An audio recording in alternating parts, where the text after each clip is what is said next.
Aku disuruh gugurin kandungan demi kebebasan suami, tapi aku bongkar perselingkuhannya.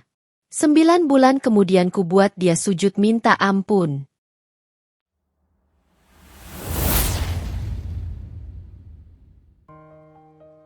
Pagi itu, sinar matahari jatuh miring ke lantai ruang tamu, membuat pola kotak-kotak dari kisi jendela. Rumah kecil yang ditempati Akila dan Fatah sebenarnya tidak mewah, tapi rapi dan hangat. Setiap sudut seperti punya cerita. Vas bunga kering di atas meja kopi, rak buku yang isinya separuh buku desain, separuh buku manajemen, dua dunia yang dulu pernah mereka yakini bisa berjalan beriringan. Akila berdiri di depan lemari kecil dekat pintu masuk, mengelap figura foto pernikahan mereka. Dalam foto itu, ia tersenyum lebar, mata berbinar, kebaya modern hasil rancangannya sendiri membalut tubuhnya sempurna. Fatah berdiri di samping, rapi dalam jas, memegang tangannya. Waktu itu mereka seperti dua orang yang yakin hidup akan selalu baik. Sekarang, Akila menahan napas saat menyeka debu di sudut figura. Debu tipis, tapi rasanya seperti simbol. Hal kecil yang sering dibiarkan, lama-lama menumpuk. Di dapur, panci kecil mendidih pelan. Akila menyiapkan sup bening, makanan favorit Fatah kalau pulang kerja dalam kondisi capek. Rutinitas itu sudah seperti doa. Ia percaya, kalau rumah nyaman dan makanan hangat, hati suami akan lembut. Begitulah cara Akila mencintai, melalui hal-hal sederhana yang sering tidak dianggap. Teleponnya bergetar di meja dapur. Nama yang muncul, Haruna. Akila tersenyum kecil. Haruna selalu punya cara aneh untuk menelepon di jam-jam yang pas. Seolah ia tahu Akila sering memaksakan diri terlihat baik-baik saja. Assalamualaikum, Bu Istri Solehah. Suara Haruna terdengar ceria. Akila tertawa pelan. Waalaikumsalam. Jangan mulai, Har. Aku belum siap diceramahin pagi-pagi. Ceramah? Aku ini sahabat, bukan ustazah. Jadi gimana? Kamu udah makan? Akila menoleh ke sup yang mendidih. Aromanya tipis, menenangkan. Belum. Baru masak buat Fatah. Nanti aku makan. Haruna mendecih. Itu namanya belum berubah. Kamu dulu kuliah desain bisa lupa makan. Sekarang jadi istri juga bisa lupa makan. Akila tersenyum, tapi ada rasa hangat yang cepat berubah menjadi nyeri samar. Mendengar kata kuliah desain seperti membuka lemari lama yang sudah lama ia kunci. Ia memang lulusan desain. Dulu, tangannya selalu sibuk menggambar, membuat pola, memilih warna, memadukan tekstur. Ia pernah magang di sebuah butik kecil, kemudian diterima di studio desain yang cukup terkenal. Masa itu, rasanya seperti hidupnya punya arah, punya panggung. Lalu ia menikah. Saat itu ia pikir, hidup rumah tangga adalah panggung yang lebih besar. Ia berhenti bekerja karena Fatah berkata dengan nada meyakinkan, "Aku bisa tanggung semuanya. Kamu fokus rumah. Aku suka kalau kamu ada buat aku." Dan Akila, yang sedang jatuh cinta, percaya. "Har, aku lagi mual akhir-akhir ini," Akila akhirnya berkata, suara diturunkan, seperti takut didengar dinding. Hening sekejap di ujung telepon. "Mual? Kamu sakit?" "Aku nggak tahu." Akila menelan ludah. "Tapi, telat juga." "Astaga." Haruna hampir teriak. "Kamu udah tes?" Akila mengangkat kantong kecil dari laci dapur. Tes pack putih dengan garis samar yang sejak subuh tadi membuat tangannya gemetar. "Udah," jawab Akila lirih. "Dan?" Akila memejamkan mata. 2 garis. Haruna menjerit kecil, lalu cepat-cepat menutup suara. "Ya Allah, gila. Ini kabar paling bagus. Kamu udah bilang ke Fatah?" Akila menatap pintu kamar, tempat Fatah biasanya masih tidur kalau hari itu kerja siang. Hari ini, Fatah sudah berangkat sejak pagi buta, dengan alasan ada rapat mendadak. "Belum," jawab Akila. Aku mau bikin kejutan. Haruna tertawa, bahagia. Ya ampun, aku bisa kebayang kamu bakal bikin kartu lucu, terus taruh tespek di kotak kado. Akila tersenyum lebih lebar. Itu rencananya. Ia sudah menyiapkan ide. Kotak kecil, kertas kado warna sage, tulisan, untuk ayah, dengan handwriting yang rapi. Ia bahkan sempat membuka buku sketsa lama, dan menggambar ilustrasi kecil keluarga bertiga. Hal-hal sederhana yang dulu membuat hidupnya terasa kreatif. Tapi, Haruna tiba-tiba menurunkan nada, lebih hati-hati. Fatah sekarang gimana? Masih sering pulang malam? Akila mengaduk sup pelan. Sendok bertemu panci, bunyinya ting, ting, ting seperti alarm halus. Iya, katanya kerjaan lagi banyak. Dia kan manajer sekarang, jadi aku maklum. Haruna tidak langsung menjawab. Dalam diam itu, Akila tahu, Haruna sedang menimbang kata. Kila, Haruna akhirnya bicara, lembut tapi tegas. Aku seneng kamu hamil. Tapi jangan sampai kamu sendirian ngadepin semuanya. Yah, kalau kamu ngerasa ada yang aneh, bilang. Akila menelan napas. Kamu pikir ada yang aneh? Aku cuma khawatir, jawab Haruna. Kadang orang kalau sibuk, berubah. Tapi kalau berubahnya bikin kamu makin kecil, itu bukan cuma sibuk. Akila diam. Ia tidak mau mengaku. Tapi memang ada bagian dari dirinya yang merasa mengecil akhir-akhir ini.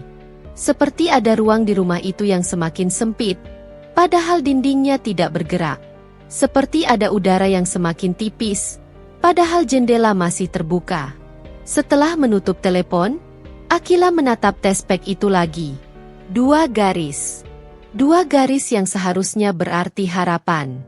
Ia meletakkan tespek dalam kotak kecil yang sudah ia siapkan, lalu menaruhnya di dalam lemari, bukan karena ia tidak ingin memberi kejutan hari ini, tapi karena ia ingin memilih waktu yang tepat.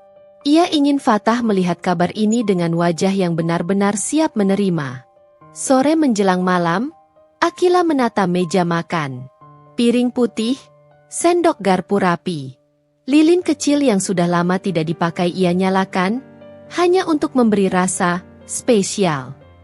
Ia juga menyetrika baju rumah terbaiknya, bukan karena ingin terlihat seperti orang lain, tapi karena ia ingin terlihat seperti dirinya sendiri yang dulu. Perempuan yang percaya diri. Jam 8 lewat. Sup yang tadi hangat, sekarang tinggal uap tipis. Jam 9 lewat. Akila memanaskan lagi makanan, lalu mematikan kompor, lalu menyalakan lagi. Jam 10 lewat. Ponsel Akila akhirnya berbunyi. Nama suaminya muncul, Fatah. Akila mengangkat dengan cepat. Halo? Kamu di mana? Aku udah masak. Masih di kantor? Suara Fatah terdengar datar, seperti membaca laporan. Aku pulang agak larut. Akila menahan kecewa. Ya udah, aku tunggu. Kamu udah makan belum? Belum sempat, jawabnya singkat. Kalau gitu aku simpan makanan, nanti aku angetin pas kamu sampai. Hening beberapa detik. Akila menunggu kalimat hangat, makasih ya, atau aku kangen, atau setidaknya nada yang sedikit lunak. Tapi yang keluar justru, kamu jangan nungguin. Tidur aja. Telepon langsung ditutup. Akila terdiam, ponsel masih menempel di telinga. Ada sesuatu yang dingin merayap. Bukan karena kata-kata itu kasar, sebenarnya terdengar seperti perhatian. Tapi karena cara Fatah mengucapkannya seperti, ia sedang mengusir. Akila menghela napas, lalu mematikan lilin. Nyala kecil itu padam, meninggalkan asap tipis yang berputar sebentar sebelum hilang. Ia duduk di sofa, memeluk bantal. Di dinding, jam berdetak pelan. Ia mencoba menenangkan diri. Mungkin Fatah benar-benar capek. Mungkin rapatnya panjang. Mungkin ia terlalu sensitif karena hamil. Tapi ketika pintu akhirnya terbuka hampir tengah malam, Akila langsung berdiri. Fatah masuk tanpa menatap. Sepatunya dilepas asal. Jas digantung sembarangan. Kamu belum tidur? Tanya Fatah sambil membuka kancing kemeja. Aku nungguin kamu, jawab Akila pelan. Aku masak sup. Kamu mau makan? Fatah melirik meja makan yang sudah tidak spesial lagi karena lilin padam. Ia mengangkat alis, seperti heran Akila masih melakukan hal-hal itu. Nggak usah, katanya. Aku udah kenyang. Akila tercekat. Kenyang? Tadi kamu bilang belum makan. Fatah berhenti sebentar, lalu mengusap wajah. Aku makan di luar barusan, sama teman kantor. Akila mengangguk, memaksa senyum. Oh, sama siapa? Biasa, jawab Fatah cepat. Anak-anak. Akila hendak bertanya lagi, tapi Fatah sudah berjalan ke kamar mandi. Pintu ditutup. Air mengalir, deras. Akila berdiri di ruang tamu, merasa seperti orang yang tidak punya tempat. Ia menatap ponsel Fatah yang ditaruh di meja kecil dekat sofa. Biasanya Fatah selalu membawa ponselnya kemanapun, bahkan ke kamar mandi. Malam ini, ponsel itu tertinggal. Sebuah notifikasi muncul di layar yang menyala. Nama yang tertulis jelas, Rosi. Akila tidak menyentuhnya. Ia hanya membaca sekilas, karena layar cukup besar dan terang. Besok jangan lupa ya. Aku udah kangen. Jangan bikin aku nunggu. Jantung Akila berdegup sekali, keras, seolah dadanya dipukul. Ia mengalihkan pandangan cepat, seperti takut tertangkap basah oleh benda mati. Pintu kamar mandi terbuka. Fatah keluar, rambutnya basah, memakai handuk kecil di leher. Matanya langsung menangkap ponselnya. Fatah mengambil ponsel itu cepat, lalu menatap Akila. Kamu lihat? Akila menelan ludah. Lihat apa? Fatah menghela napas panjang, seperti kesal bukan karena ketahuan, tapi karena harus menjelaskan. Nggak ada. Urusan kantor. Akila memaksa dirinya mengangguk. Oh. Fatah berjalan ke kamar. Aku tidur. Akila mengejar pelan, berdiri di ambang pintu kamar. Fatah, aku ada kabar. Fatah menoleh setengah. Kabar apa? Akila meraba perutnya tanpa sadar, lalu menurunkan tangan cepat. Aku, akhir-akhir ini mual. Kayaknya. Fatah tidak menunggu kalimat itu selesai. Ia menyipitkan mata, lalu tampak seperti orang yang dihantam kenyataan yang tidak ia minta. Kamu hamil? Suaranya pelan, tapi tegang. Akila mengangguk dengan senyum ragu. Iya, aku baru tes. Beberapa detik Akila menunggu reaksi yang ia bayangkan sepanjang hari. Wajah Fatah berubah lembut, pelukan, ucapan selamat, mungkin air mata bahagia. Yang terjadi justru sebaliknya. Fatah mundur setengah langkah, seperti ingin menjaga jarak. Matanya menyapu Akila dari kepala sampai kaki, lalu turun sebentar ke perutnya yang belum tampak apa-apa. Serius? Tanyanya, suaranya datar. Iya. Akila berusaha tetap positif. Aku belum sempat ke dokter, tapi tes pack. Fatah memotong, suaranya tiba-tiba naik sedikit. Kamu kenapa nggak hati-hati? Kalimat itu seperti air dingin. Akila terpaku.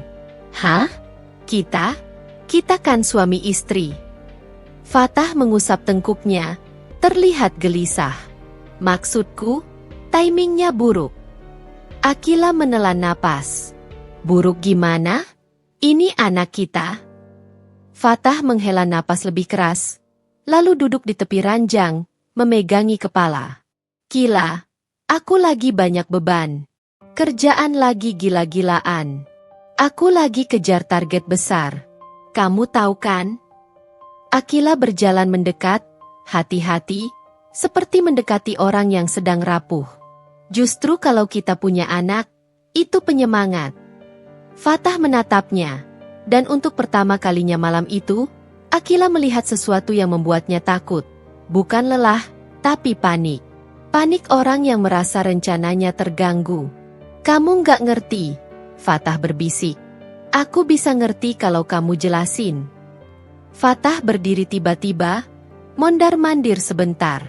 Lalu ia berhenti, menatap Akila dengan mata yang dingin dan tegas. Kila, gugurin aja. Akila merasa suaranya hilang. Apa? Fatah menghela napas, seolah ia baru menyarankan hal paling rasional di dunia. Gugurin.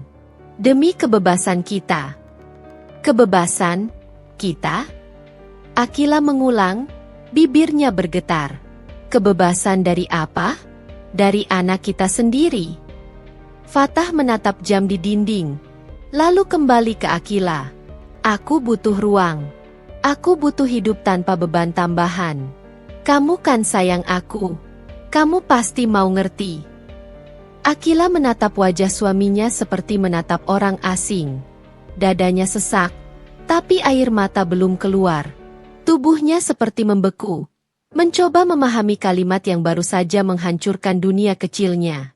Di kepala Akila, muncul kilasan-kilasan. Foto pernikahan, janji di altar, kata-kata Fatah dulu, aku bakal jaga kamu. Lalu muncul notifikasi tadi, aku udah kangen. Akila merasakan sesuatu pecah pelan di dalam dirinya. Seperti kaca retak dari ujung ke ujung, belum hancur, tapi sudah tidak akan kembali seperti semula. Fatah melihat Akila diam. Ia mengira Akila sedang mempertimbangkan. Kamu pikirin aja, kata Fatah. Suaranya lebih lembut tapi tetap dingin. Besok kita bahas lagi. Akila memandang suaminya, tapi yang ia lihat bukan lagi pasangan hidup. Yang ia lihat adalah seseorang yang rela mengorbankan nyawa kecil demi sesuatu yang ia sebut kebebasan. Akila melangkah mundur perlahan. Tangannya kembali ke perutnya. Kali ini ia tidak menurunkannya. Ia memegangnya seperti memegang satu-satunya hal yang masih ia punya. Ini bukan beban, bisiknya, entah untuk Fatah atau untuk dirinya sendiri. Ini amanah. Fatah tidak menjawab. Ia membalik badan, mematikan lampu kamar, dan berbaring. Seolah percakapan itu selesai. Akila berdiri beberapa saat dalam gelap, mendengar napas Fatah yang cepat-cepat dipaksakan menjadi tenang. Lalu ia berjalan keluar kamar tanpa suara. Di ruang tamu, Akila duduk di sofa. Lampu kecil di sudut menyala redup. Ia menatap figura foto pernikahan di dinding. Senyumnya di foto itu terlihat terlalu yakin. Air mata akhirnya jatuh. Lalu deras. Akila menutup mulut dengan tangan agar tidak terdengar. Ia menangis dalam diam, sambil memeluk perutnya, seolah meminta maaf pada bayi yang bahkan belum sempat ia kenalkan pada dunia. Pagi itu, Akila bangun dengan kepala berat, seperti habis menangis semalaman, karena memang begitulah kenyataannya. Matanya terasa perih, kelopak sedikit bengkak. Ia sempat berharap semua yang terjadi tadi malam hanya mimpi buruk yang kelewat nyata. Tapi suara dari kamar mandi membuyarkan harapan itu. Fatah bersenandung pelan, nada datar, seperti tidak pernah ada kalimat, gugurin aja, yang ia lemparkan ke wajah istrinya. Akila menatap langit-langit kamar. Ada titik kecil cat yang mengelupas di sudut. Sesuatu yang dulu ia abaikan karena terlalu sibuk menjadi istri yang mengerti. Sekarang, titik kecil itu terasa seperti pengingat. Retak itu bukan baru muncul semalam. Retak itu sudah ada, cuma Akila yang menutup mata. Fatah keluar dari kamar mandi dengan pakaian kerja rapi. Kemeja disetrika licin, jam tangan mengilat, rambut ditata. Ia terlihat seperti pria sukses yang siap memimpin rapat besar. Ia bahkan sempat mengikat dasi sambil menatap cermin. Tenang, tanpa rasa bersalah. Kamu udah bangun? Tanya Fatah, datar. Akila mengangguk kecil. Fatah mengambil dompetnya, lalu membuka laci meja rias seolah mencari sesuatu. Ia mengeluarkan selembar kertas yang dilipat dua, lalu meletakkannya di atas meja di samping Akila. Kamu baca ini, katanya. Akila menatap kertas itu. Ada logo klinik di bagian atas. Tulisan kecil, konsultasi kesehatan reproduksi. Tangan Akila bergetar saat menyentuhnya. Ini, apa? Fatah menarik napas, seperti sedang bicara dengan anak kecil yang susah paham. Yaitu, klinik, yang bagus, aman. Akila menelan ludah. Kamu serius? Fatah memandangnya sebentar, lalu menunduk merapikan manset. Kila, aku nggak punya waktu buat drama. Kita harus realistis. Realistis? Akila menahan suara agar tidak pecah. Realistis itu gimana? Kamu nyuruh aku ngilangin anak kita. Fatah mendengus kecil. Jangan lebay. Ini belum jadi apa-apa. Kalimat itu membuat Akila seperti tertampar. Ia memegang perutnya, refleks. Belum jadi apa-apa. Fatah menghela napas berat, seperti Akila sedang memperberat hidupnya. Aku lagi di posisi penting. Kalau aku gagal sekarang, karierku selesai. Kamu ngerti kan? Akila ingin tertawa, tapi yang keluar hanya suara serak. Dan solusinya, aku yang harus mengorbankan tubuhku. Fatah mengangkat bahu. Ini demi kita. Demi kebebasan. Akila menatapnya lama. Kebebasan siapa? Fatah tidak menjawab. Ia hanya mengambil tas kerja, lalu berjalan ke pintu. Di ambang pintu, ia sempat menoleh. Kamu pikirin baik-baik. Jangan keras kepala, katanya, lalu pergi. Pintu tertutup. Dan rumah yang biasanya terasa sebagai tempat pulang, berubah jadi ruang kosong yang menelan suara Akila sendiri. Akila duduk cukup lama di tepi ranjang, memegang kertas klinik itu seperti memegang benda beracun. Ia tidak tahu harus marah atau takut. Tubuhnya masih lemah karena mual, emosinya naik turun, tapi otaknya bekerja keras menghubungkan titik-titik. Fatah tidak hanya menolak kehamilan itu. Ia seperti ingin menghapusnya secepat mungkin. Seolah kehadiran bayi itu mengancam sesuatu. Akila akhirnya bangkit dan berjalan ke dapur. Ia meminum air hangat, berharap mualnya berkurang. Tapi saat ia menatap cermin kecil di dekat dispenser, ia melihat wajahnya sendiri. Pucat, mata sayu, bibir kering. Akila, kamu harus kuat, bisiknya pelan. Teleponnya bergetar. Haruna. Akila menutup matanya sebentar sebelum mengangkat. Halo. Suara Haruna langsung berubah serius begitu mendengar suara Akila. Kila, kamu nangis ya? Kamu gimana? Semalam kamu nggak balas chatku. Akila menelan napas, lalu suara pecah juga akhirnya. Har, dia beneran. Dia minta aku gugurin. Haruna diam beberapa detik. Lalu terdengar tarikan napas panjang seperti menahan amarah. Ya Allah, dia ngomong gitu. Bukan cuma ngomong. Akila menahan tangis. Dia tadi ninggalin kertas klinik. Aku kesana sekarang, kata Haruna cepat, tanpa ragu. Akila refleks menolak. Jangan, nanti dia marah. Dia marah? Biarin. Haruna terdengar seperti menahan diri agar tidak meledak. Kila, kamu lagi hamil.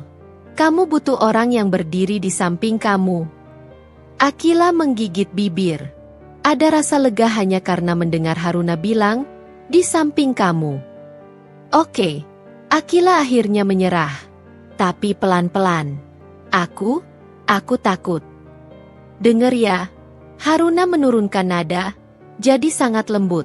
Kamu nggak sendirian. Aku datang. 1 jam kemudian, Haruna sudah berdiri di depan rumah Akila dengan tas besar di bahu. Akila membuka pintu dan langsung memeluk sahabatnya itu. Seperti anak kecil yang akhirnya menemukan tempat aman. Haruna mengusap kepala Akila. Kamu makan belum? Akila menggeleng. Haruna mendengus. Ya ampun, kamu ini. Oke. Kita mulai dari yang sederhana. Kamu duduk. Aku bikin bubur atau roti, yang penting masuk. Akila duduk di sofa, menatap Haruna bergerak di dapur, cekatan, seperti orang yang sudah lama mengenal kebiasaan Akila. Haruna bukan cuma sahabat, dia seperti saudara yang dipilih oleh hidup. Saat Haruna menyodorkan roti hangat dan susu, Akila akhirnya bisa bercerita lebih runtut. Tentang kalimat Fatah, tentang sikapnya, tentang notifikasi dari Rosi. Haruna langsung mengerutkan kening. Rosi yang teman kantor itu? Akila mengangguk pelan. Aku nggak pernah kenal dia langsung. Tapi namanya sering muncul. Fatah selalu bilang urusan kantor. Haruna menatap Akila tajam. Kila, kamu tahu nggak? Biasanya kalau ada urusan kantor yang harus disembunyiin dari istri, itu bukan kantor. Akila memejamkan mata. Ia tidak ingin percaya. Tapi dadanya seolah sudah tahu. Haruna menggenggam tangan Akila. Kita nggak akan loncat kesimpulan. Tapi kamu harus mulai hati-hati. Jangan ngadepin ini sendirian. Akila mengangguk, meski napasnya masih berat. Siang hari, Fatah pulang sebentar. Katanya ada dokumen yang tertinggal. Akila dan Haruna sedang di ruang tamu. Begitu Fatah masuk dan melihat Haruna, wajahnya langsung mengeras. Haruna ngapain di sini? Haruna berdiri, senyum tipis tapi matanya tajam. Aku nengok Akila. Dia kelihatan gak baik. Fatah melirik Akila, lalu kembali pada Haruna. Ini urusan rumah tangga. Gak usah dicampuri. Haruna menahan diri, suaranya tetap halus. Aku sahabatnya. Kalau dia butuh orang yang jagain, ya aku datang. Fatah mendengus. Dia nggak butuh dijagain. Dia cuma perlu berhenti drama. Akila menegang. Kata, drama, itu seperti pisau kecil yang ditusukkan berkali-kali. Haruna menatap Fatah. Drama? Kamu bilang begitu ke istrimu yang hamil? Fatah membentak, cepat, seperti refleks. Belum tentu. Jangan ngomong sembarangan. Akila menatapnya. Aku udah tes, Fatah. Fatah diam, lalu berjalan cepat ke meja, mengambil kertas klinik yang tadi ia tinggalkan. Ia melambai-lambaikan kertas itu di udara, seolah benda itu adalah solusi paling pintar di dunia. Makanya ini. Beres. Selesai. Akila berdiri pelan. Aku nggak mau. Fatah menatapnya tajam. Kamu nggak mau apa? Aku nggak mau gugurin. Suasana mendadak tegang. Bahkan udara terasa menahan napas. Fatah mendekat satu langkah. Suaranya diturunkan tapi penuh ancaman. Kila, jangan bikin aku kehilangan kendali. Haruna bergerak setengah langkah mendekat ke Akila. Posisi tubuhnya seperti tameng. Fatah melirik Haruna, lalu tersenyum miring. Nah, ini dia. Kamu makin berani karena ada penghasut. Haruna menahan napas, hampir melawan. Tapi Akila lebih dulu bicara, dengan suara yang gemetar tapi tegas. Bukan karena Haruna. Ini karena aku. Ini tubuhku, Fatah. Fatah tertawa kecil, pahit. Tubuhmu? Kamu lupa? Kamu istriku. Kamu tinggal di rumah ini. Semua yang kamu punya dari aku. Kalimat itu menghantam Akila sampai ke tulang. Aku juga punya hidup sebelum kamu. Fatah mengangkat alis. Hidup sebelum aku? Ia mendekat, menekan. Ya, hidup yang kamu tinggalin, kan? Kamu yang milih berhenti kerja. Jangan sekarang sok mandiri. Akila menelan air mata. Ia benar. Akila yang memilih. Tapi apakah pilihan itu berarti ia kehilangan hak atas dirinya sendiri? Haruna akhirnya bicara. Suaranya dingin. Fatah, ngomong jangan sembarangan. Akila berhenti kerja karena kamu yang minta. Fatah menatap Haruna, lalu mendengus. Aku nggak minta. Aku cuma bilang kamu nggak perlu capek. Itu beda. Gaslighting. Akila tidak tahu istilah itu, tapi ia merasakan efeknya. Seolah ia yang salah paham, seolah ia yang membuat cerita. Fatah mengambil dokumen dari kamar, lalu sebelum pergi ia menatap Akila. Aku kasih waktu 3 hari. Kita beresin ini. Kalau enggak... Ia menggantung kalimatnya. Akila menahan napas. Kalau enggak apa? Fatah menatapnya dengan mata yang tidak ia kenal. Kamu jangan kaget kalau aku ambil keputusan yang kamu enggak suka. Ia pergi dengan pintu yang ditutup keras. Haruna langsung memeluk Akila yang gemetar. Kila, kamu dengar sendiri kan? Ini udah ancaman. Akila mengangguk, air matanya jatuh. Dia berubah. Dia benar-benar berubah. Haruna mengusap punggung Akila. Atau mungkin, dia dari dulu begini, cuma sekarang kamu baru lihat. Malamnya, rumah terasa lebih dingin dari biasanya. Haruna tidak pulang. Ia bilang akan menginap, meski Akila menolak berkali-kali karena takut Fatah makin marah. Haruna tidak peduli. Kalau dia marah karena ada orang yang jaga istrinya yang hamil, Haruna berkata tegas, berarti dia bukan marah karena aku. Dia marah karena kamu gak bisa dia kontrol. Kata, kontrol, itu menggantung di kepala Akila. Saat mereka sudah duduk di kamar tamu, ponsel Akila bergetar. Pesan dari Fatah. Kita ngomong besok. Jangan bikin aku malu. Jangan libatkan orang lain. Akila membaca berkali-kali. Jangan bikin aku malu. Sejak kapan kehamilan istri menjadi malu bagi suami? Belum sempat Akila membalas, ponselnya bergetar lagi. Kali ini dari nomor yang tidak ia simpan. Tapi fotonya muncul. Perempuan dengan rambut panjang dicat coklat, bibir merah, dan senyum yang terlalu percaya diri. Nama di akun chat itu, Rosi. Akila membeku. Haruna melihat perubahan di wajah Akila. Kenapa? Akila menunjukkan layar. Ini, Rosi. Haruna menghela napas tajam. Astaga, dia ngapain ngecat kamu? Pesan itu cuma 1 baris. Mbak Akila, maaf ya, tapi Fatah itu bukan tipe laki-laki yang cocok jadi ayah. Akila membaca kalimat itu seperti orang yang baru ditikam pelan. Ada rasa sakit yang halus tapi dalam. Kalimat itu tidak kasar, tapi jelas sekali maksudnya. Aku lebih mengenal suamimu dibanding kamu. Haruna langsung meraih ponsel Akila. Gila, ini udah keterlaluan. Akila menarik napas, tangannya dingin. Dia berani banget.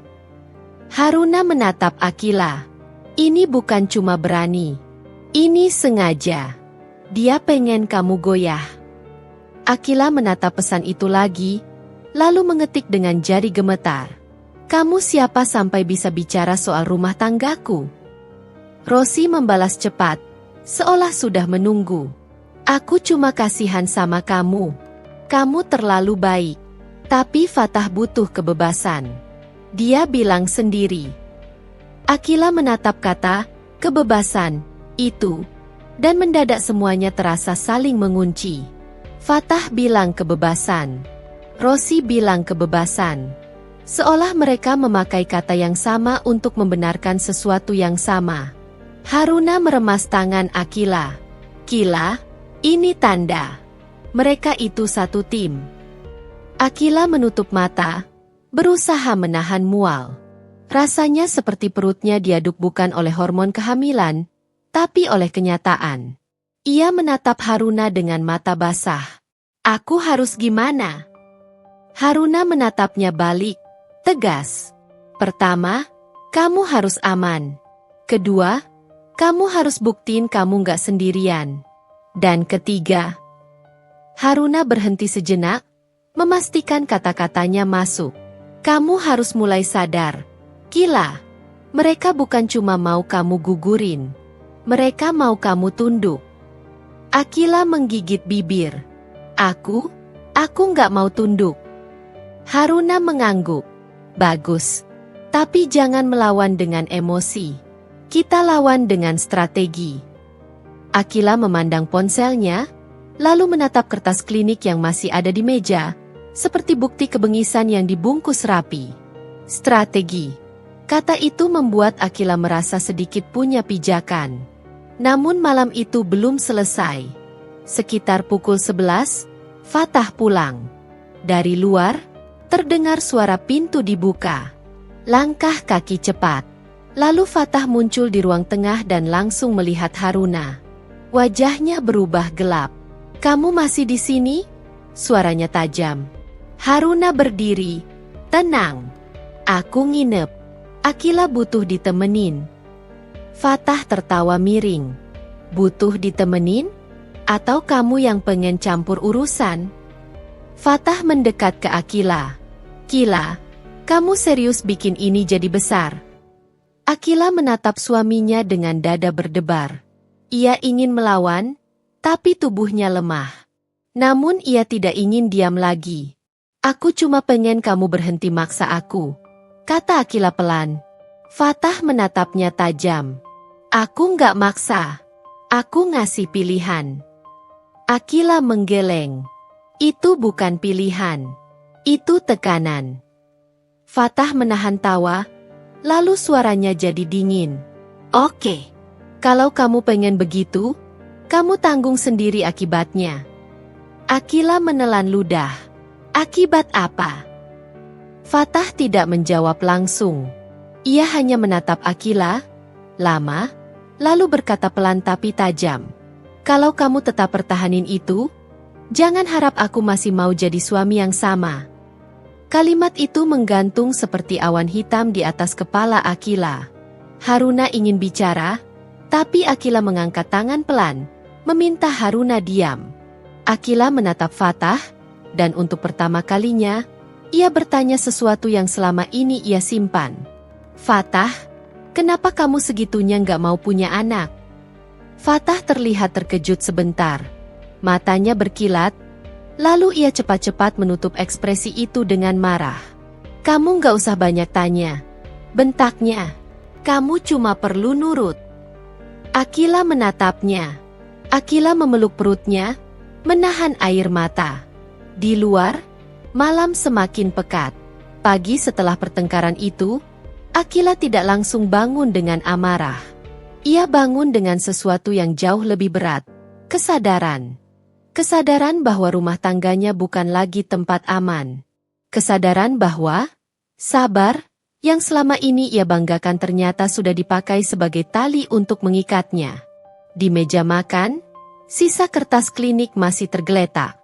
Haruna sengaja tidak membuangnya.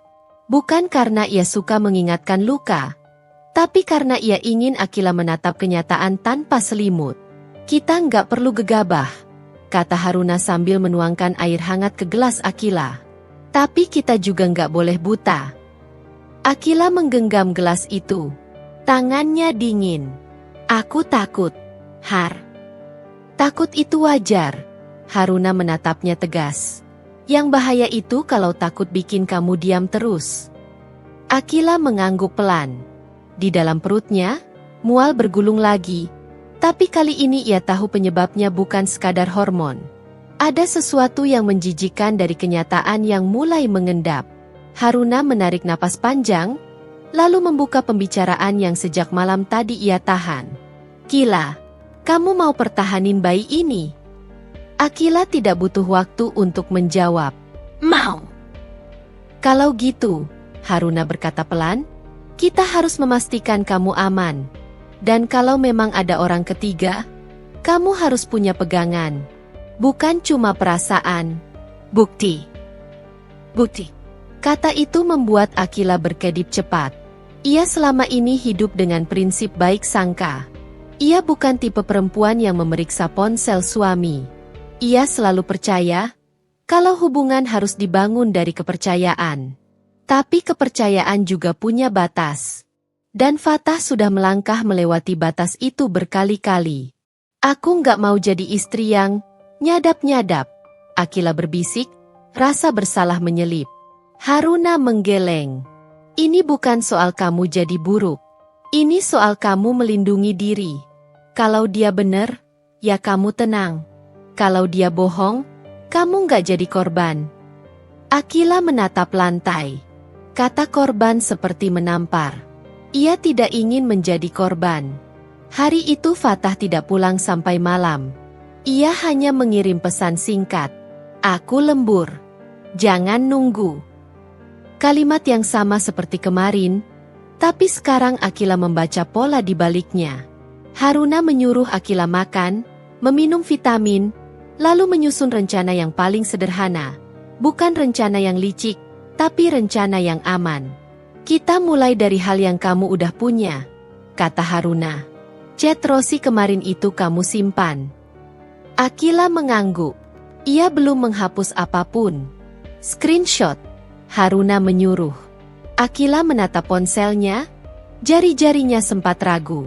Tapi akhirnya ia mengambil tangkapan layar percakapan dengan Rosi, termasuk kalimat, Fatah butuh kebebasan, yang membuat Akila merinding. Bagus. Haruna mengangguk. Sekarang jangan balas lagi. Jangan kasih dia amunisi. Kamu diam. Akila menelan ludah. Kalau dia chat lagi, kamu simpan. Semua. Malam semakin larut, tapi Akila tidak bisa tidur. Ia duduk di sofa, memeluk bantal, memikirkan kemungkinan-kemungkinan yang tidak ingin ia pikirkan. Bayangan Fatah tertawa bersama orang lain, membagi perhatian yang seharusnya untuk keluarga mereka, membuat dada Akila sesak. Sekitar pukul 1 dini hari, pintu terbuka. Fatah masuk pelan, tapi tetap seperti orang yang ingin tidak dilihat. Ia terkejut ketika melihat Akila masih terjaga. Haruna, yang tidur di kamar tamu, langsung muncul beberapa detik kemudian, seolah instingnya menolak membiarkan Akila sendirian. Kamu belum tidur? Fatah bertanya, nada datar tapi matanya tajam. Akila mencoba tenang. Aku nunggu. Kamu pulang jam berapa? Fatah melepas sepatu, tidak menatap. Kerjaan banyak. Haruna menyilangkan tangan. Kerjaan apa sampai jam segini terus? Fatah mendengus. Haruna, jangan sok jadi polisi. Ini rumah aku. Haruna menatapnya tanpa gentar. Justru karena ini rumah kalian, aku nggak mau Akila diperlakukan kayak barang. Fatah menatap Akila, seolah menuntut Akila menyuruh Haruna pergi. Tapi Akila tidak berkata apa-apa. Ia hanya memegang perutnya, refleks. Fatah menarik napas panjang, lalu berkata pendek, aku capek. Jangan bikin ribut. Ia masuk kamar dan menutup pintu keras. Akila menatap pintu itu, lalu memejamkan mata. Dulu, suara pintu ditutup adalah suara rumah yang selesai. Sekarang, itu suara perang yang belum dimulai. Keesokan harinya, Fatah berangkat lebih pagi dari biasanya.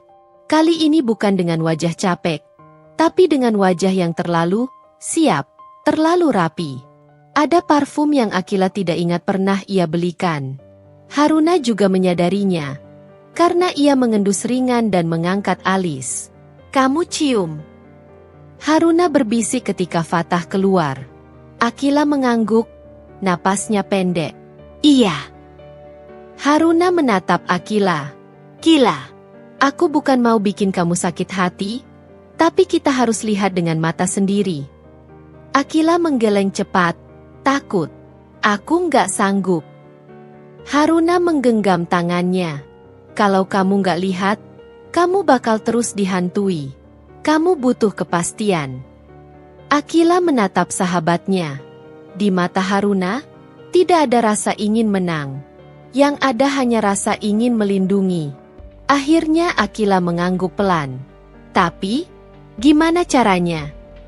Haruna mengambil kunci motor dari tasnya. Kita ikutin dari jauh. Di tempat umum aja. Kalau kamu merasa nggak kuat, kita pulang. Akila menelan ludah. Jantungnya sudah berdetak tak karuan bahkan sebelum mereka mulai. Mereka menunggu beberapa menit setelah Fatah pergi, lalu menyusul. Haruna yang mengendarai motor, Akila duduk di belakang, memakai jaket lebih tebal. Perutnya belum besar, tapi ia sudah lebih cepat lelah. Haruna mengendarai pelan, menjaga jarak aman. Fatah tidak menuju kantor. Itu hal pertama yang membuat napas Akila tersangkut. Biasanya Fatah selalu melewati jalan besar menuju area perkantoran. Tapi hari itu, ia membelok ke arah lain. Jalan yang mengarah ke pusat kota, area kafe dan hotel kecil yang sering jadi tempat meeting santai. Akila memegang jaket Haruna erat.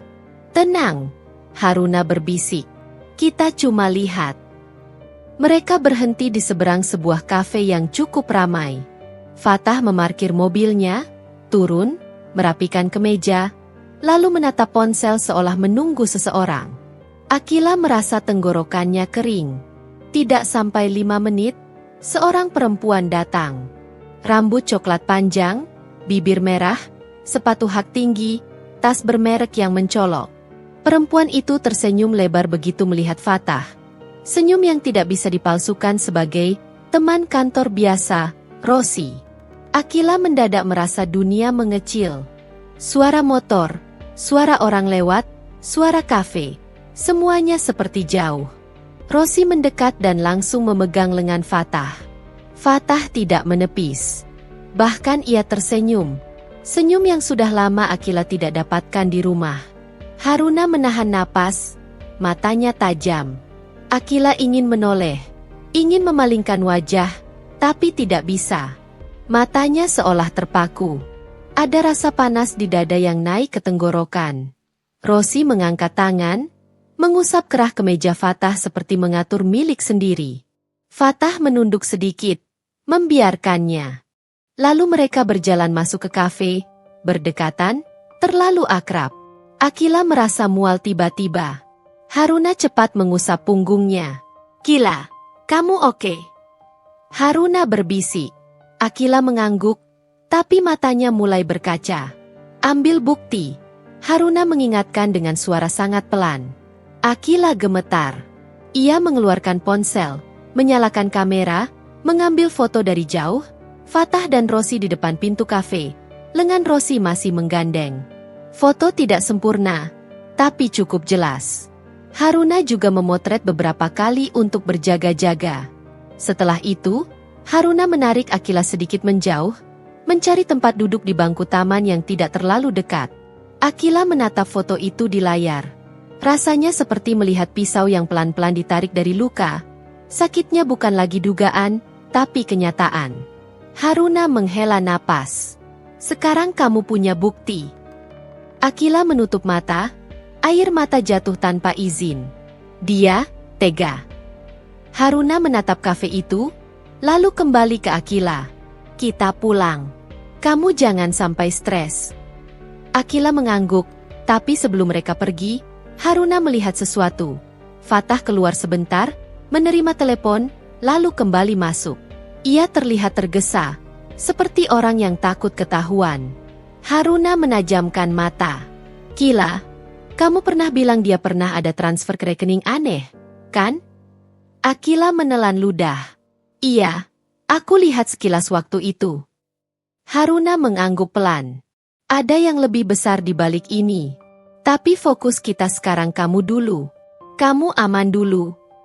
Akila mengangguk, meski pikirannya sudah mulai menghubungkan titik-titik. Kenapa Fatah panik soal bayi? Kenapa ia butuh kebebasan? Kenapa Rosi berani chat? Seolah bayi itu adalah ancaman bagi hidup ganda mereka. Malamnya, Fatah pulang dengan wajah yang lebih santai. Bahkan ia sempat bersiul pelan ketika masuk rumah. Seperti orang yang habis mendapatkan sesuatu yang membuatnya lega. Akila duduk di sofa, Haruna di sampingnya. Kertas klinik sudah tidak ada di meja. Haruna menyimpannya, agar Fatah tidak merasa ditantang oleh benda itu. Tapi Akila sudah memegang bukti lain di ponselnya, bukti yang jauh lebih tajam. Fatah melihat Haruna, ekspresinya langsung berubah kesal. "Kamu masih juga nginep?" Haruna tersenyum tipis. "Iya." Fatah mendengus dan menatap Akila. "Kita ngomong berdua." Akila menelan ludah. Dulu ia akan menuruti. Sekarang ia menatap Haruna, lalu menggeleng pelan. Enggak, Akila berkata lirih. Fatah mengernyit. Apa? Aku mau ngomong sekarang. Di sini. Mata Fatah menyipit. Kila, jangan bikin aku naik darah. Akila menahan getar di suaranya. Aku cuma mau tanya satu hal. Fatah, kamu benar-benar lembur. Fatah menghela napas. Ya, aku udah bilang. Akila memejamkan mata sebentar, lalu membuka ponselnya. Ia mengangkat layar dan menunjukkan foto. Fatah, Rosi, di depan kafe. Dalam 1 detik, wajah Fatah berubah. Bukan sedih, bukan bersalah, tapi marah orang yang ketahuan. Kamu ngikutin aku? Suaranya meninggi. Akila mengangguk pelan, air matanya mengambang tapi ia tidak mau runtuh. Aku cuma pengen tahu, aku ini istrimu atau bukan? Fatah menggebrak meja kecil. Kamu udah nggak waras. Hamil bikin kamu jadi paranoid. Haruna berdiri, suaranya dingin. Jangan bawa-bawa hamil. Bukti itu nyata. Fatah menoleh tajam ke Haruna. Ini semua gara-gara kamu. Kamu yang hasut dia. Akila menggeleng. Jangan salahin Haruna. Ini kamu, Fatah. Kamu yang bohong. Kamu yang selingkuh. Fatah tertawa pahit. Lalu tiba-tiba nada suaranya berubah jadi sinis. Selingkuh? Kamu pikir aku nggak punya hak bahagia? Akila seperti ditonjok. Bahagia kamu berarti menghancurkan aku. Fatah mendekat, mata tajam. Kila, kamu udah bukan perempuan yang dulu. Kamu cuma di rumah, urus piring, urus lantai. Kamu bahkan gak ngerti tekanan kerjaanku. Akila gemetar, tapi ia membalas dengan pelan, jelas. Aku berhenti kerja karena kamu. Fatah mengangkat bahu.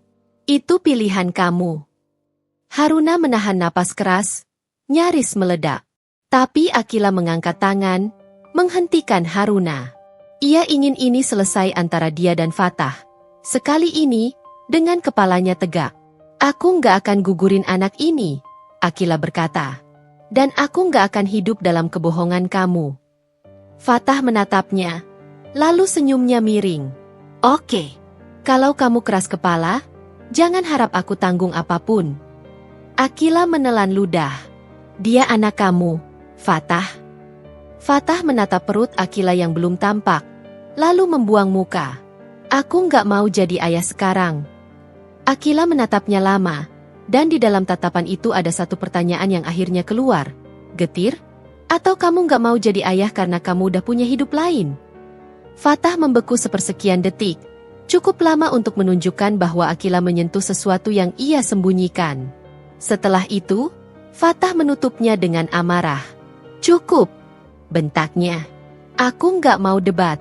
Kamu mau pergi? Pergi. Tapi ingat, kamu nggak punya apa-apa tanpa aku. Kalimat itu bukan sekadar penghinaan. Itu ancaman yang menyamar sebagai kenyataan. Akila menahan napas. Dadanya sakit, tapi ia paham. Di titik ini, bertahan di rumah ini sama saja menaruh diri dalam bahaya. Bahaya mental, dan mungkin fisik. Haruna melangkah maju. Kila, ayo, kita pergi sekarang. Fatah menatap Haruna, lalu menatap Akila. Kalau kamu keluar dari rumah ini, jangan balik lagi minta-minta. Akila berdiri perlahan. Kakinya gemetar, tapi ia memaksakan diri tegak. Aku nggak minta apa-apa, Akila berkata pelan. Aku cuma mau selamat. Fatah mendengus. Selamat? Kamu lebay. Akila menatapnya, kali ini dengan mata yang bukan lagi memohon. Aku nggak lebay, Fatah. Aku cuma akhirnya sadar. Ia berjalan ke kamar, mengambil tas kecil yang sudah Haruna siapkan diam-diam sejak siang, isi seperlunya. Baju ganti, obat, buku nikah, kartu identitas, dan satu benda kecil yang membuat Akila terdiam sejenak, buku sketsa lamanya. Haruna menatap Akila lembut. Ambil. Itu bagian dari kamu. Akila menggenggam buku itu, seperti menggenggam jati dirinya yang pernah ia tinggalkan. Saat mereka melangkah menuju pintu, ponsel Akila berbunyi. Pesan masuk dari Fatah, padahal Fatah berdiri beberapa meter dari situ. Seolah ia lebih mudah melukai lewat layar daripada lewat suara. Besok aku urus perceraian. Aku nggak mau ribet. Kamu jangan bikin masalah. Akila membaca pesan itu, napasnya tersendat. Haruna menatap layar sekilas, lalu menatap Akila. Kamu lihat? Dia udah nyusun semuanya. Akila mengangguk pelan. Di dalam dirinya, ada rasa hancur, tapi ada juga sesuatu yang baru tumbuh. Tekad. Ia menatap Fatah untuk terakhir kalinya malam itu. Fatah berdiri dengan wajah dingin, seolah Akila bukan istrinya, seolah bayi di perut Akila bukan darahnya. Akila membuka pintu. Udara luar menyambut, dingin, tapi nyata. Dan saat langkah pertamanya keluar dari rumah itu, Akila tahu, hidupnya akan berubah. Ia belum tahu seberapa berat, seberapa panjang, seberapa sepi. Tapi ia yakin satu hal. Ia tidak akan lagi membiarkan dirinya dikendalikan. Di atas motor Haruna, dalam perjalanan menuju tempat aman, Akila memandang jalan yang gelap, lalu memegang perutnya pelan. Maaf ya, bisiknya pada bayi itu. Ibu baru bisa melindungi kamu. Setelah ibu berani keluar. Haruna mengemudi pelan, menjaga agar Akila tidak terguncang. Kila, Haruna berkata lembut, mulai malam ini, kamu fokus satu, kamu dan bayi. Akila mengangguk, air mata jatuh lagi. Tapi kali ini bukan hanya karena sakit. Rumah Haruna tidak besar, tapi selalu terasa longgar. Bukan karena ruangnya luas, melainkan karena di sana Akila bisa bernapas tanpa takut. Malam pertama setelah Akila keluar dari rumahnya sendiri, ia tidur dengan posisi meringkuk. Haruna menyiapkan kamar tamu, mengganti sprei dengan yang paling bersih, menaruh minyak kayu putih di meja kecil, dan segelas air hangat di samping tempat tidur. Semua terlihat sederhana, tapi bagi Akila itu seperti kemewahan, ketenangan. Namun ketenangan itu tidak bertahan lama. Pagi-pagi sekali, Akila terbangun karena mual hebat. Ia berlari ke kamar mandi dan muntah sampai perutnya kram. Haruna sudah berdiri di belakangnya, mengikat rambut Akila, mengusap punggungnya pelan. Pelan, Kila. Tarik napas. Haruna membisikkan mantra sederhana. Akila menahan dada yang sesak. Air mata ikut keluar, bukan karena mual saja, tapi karena rasa kalah yang tiba-tiba menyerang. Aku lemah banget, Har? Suara Akila serak. Haruna menggeleng cepat. Hamil itu bukan lemah. Itu kerja berat. Kamu cuma lagi berjuang. Akila bersandar di dinding kamar mandi, merasa tubuhnya seperti habis diperas. Di kepalanya berputar satu kenyataan pahit. Ia sekarang tidak punya rumah sendiri, tidak punya suami yang mendampingi, dan sedang membawa kehidupan baru di tubuhnya.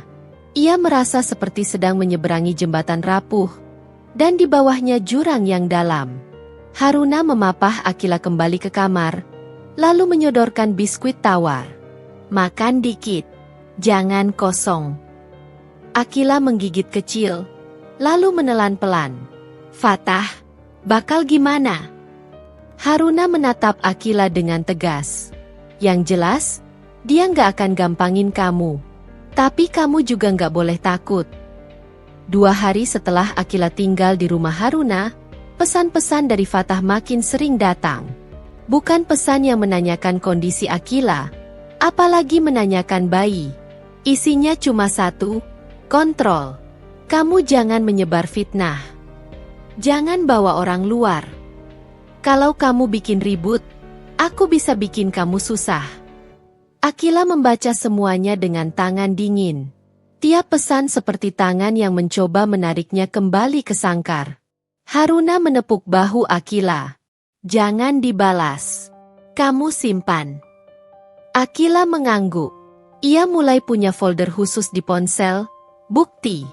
Namanya sederhana, tapi folder itu seperti perisai. Hari ketiga, Fatah menelepon.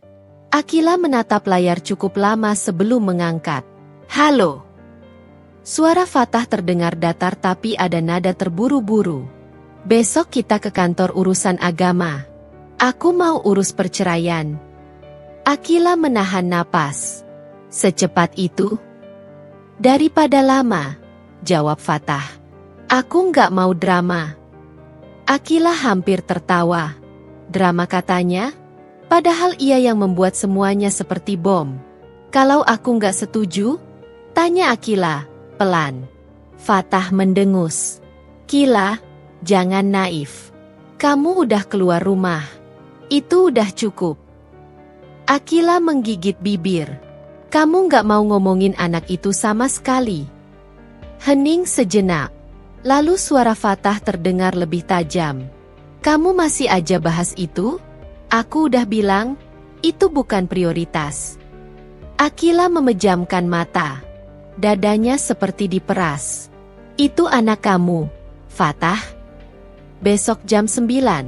Fatah memotong, tanpa menjawab, lalu menutup telepon. Akila menatap ponselnya. Jantungnya berdebar tidak karuan.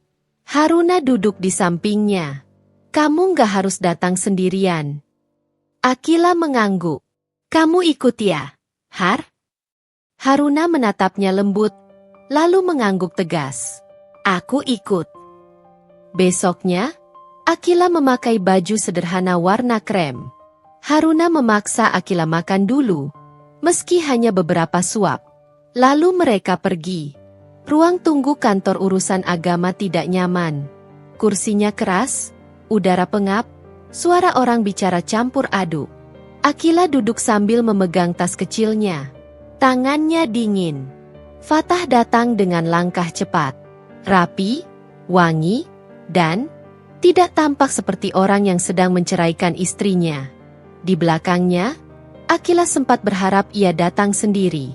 Tapi harapan itu langsung runtuh ketika ia melihat sosok yang berjalan beberapa langkah di belakang Fatah.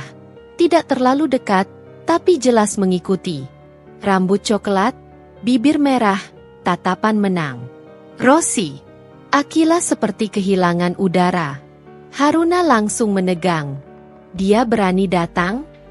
Akila menatap Fatah, berharap Fatah setidaknya punya rasa malu. Tapi Fatah tidak menoleh.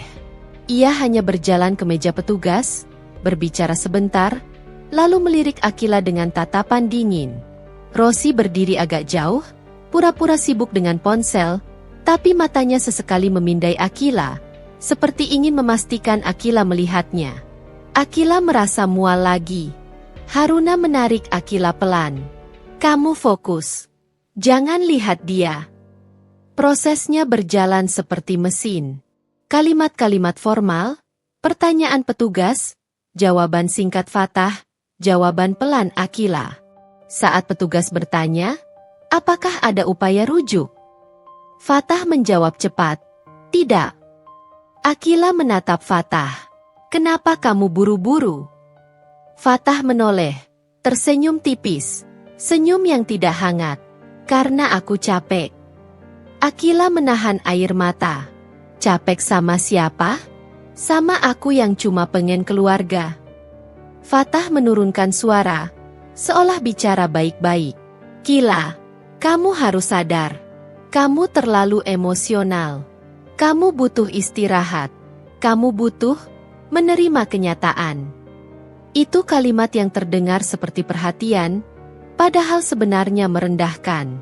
Haruna tidak tahan. Jangan muter-muter, Fatah. Kamu selingkuh. Fatah langsung menatap Haruna tajam. Bukti. Haruna hampir menjawab, tapi Akila menahannya dengan sentuhan pelan. Akila bukan takut. Ia hanya tahu, tempat ini bukan panggung untuk adu mulut. Ia butuh menyelamatkan diri dulu. Secara legal, secara mental. Akila menjawab dengan suara pelan tapi jelas, aku tidak ingin rujuk.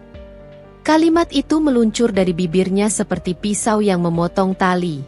Tiba-tiba dadanya sesak. Karena meski Fatah melukai, ia tetap pernah mencintai. Tapi ia memilih hidup. Di sudut, Rosi tersenyum kecil. Akila melihatnya. Dan untuk pertama kalinya, Akila tidak merasa kalah karena senyum itu. Yang ia rasakan justru muak. Proses perceraian itu selesai lebih cepat daripada yang Akila bayangkan. Fatah menandatangani dokumen dengan tangan ringan, seolah menandatangani absensi. Saat mereka berdiri hendak pergi, Fatah mendekati Akila. Suaranya rendah, dingin.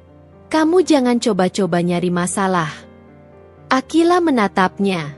Masalah yang mana? Kamu selingkuh? Kamu nyuruh aku gugurin. Fatah menipiskan mata.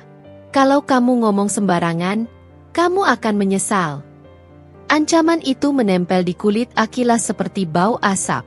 Haruna menarik Akila pergi sebelum Akila bicara lebih jauh. Di luar gedung, udara panas menyengat. Akila berhenti sebentar, menahan napas. Aku udah cerai, bisiknya, seperti baru menyadari kata-kata itu punya berat yang nyata. Haruna memeluk Akila. Iya, tapi kamu masih hidup, dan kamu masih punya bayi itu. Akila menangis lagi. Bukan tangis yang meledak, tapi tangis yang mengalir pelan. Seperti hujan kecil yang jatuh dari langit yang terlalu lama menahan. Hari-hari setelah perceraian tidak langsung menjadi lebih mudah. Justru sebaliknya. Akila mulai merasakan yang namanya jatuh ke nol. Ia tidak punya penghasilan. Tabungannya dulu sebagian besar habis untuk kebutuhan rumah yang ia pikir investasi keluarga. Sekarang keluarga itu tinggal nama. Ia juga harus menghadapi komentar-komentar yang datang lebih cepat daripada bantuan. Telepon dari kerabat. Akila, kamu kenapa cerai? Fatah itu kan mapan. Kenapa kamu nggak sabar sedikit?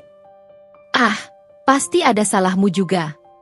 Setiap kalimat seperti batu kecil yang dilempar ke punggungnya. Akila mulai malas mengangkat telepon. Ia merasa semua orang ingin tahu, tapi tidak benar-benar ingin memahami. Haruna yang melihat itu langsung memotong akses Akila dari hal-hal yang membuatnya semakin terpuruk. Kamu nggak perlu jawab siapapun sekarang. Kamu fokus kamu. Tapi fokus pun sulit ketika tubuh Akila makin lemah. Mual, pusing, cepat lelah. Di malam hari, ia kadang terbangun karena mimpi buruk. Fatah tertawa bersama Rosi, sementara Akila memegang kertas klinik dengan tangan berdarah. Akila sering menutup mulut agar tidak menangis terlalu keras. Haruna tidak banyak bicara kalau Akila menangis. Ia hanya duduk di samping, menyodorkan air hangat, dan mengatakan hal yang sama setiap kali. Kamu nggak sendirian. Kalimat itu menjadi tali yang membuat Akila tidak jatuh lebih dalam. Suatu sore, ketika Akila sedang duduk di ruang tamu Haruna, ia membuka tas kecil yang ia bawa saat keluar dari rumah Fatah. Di dalamnya ada buku sketsa. Akila memegangnya lama. Tangannya menyisir sampulnya yang sudah sedikit kusam.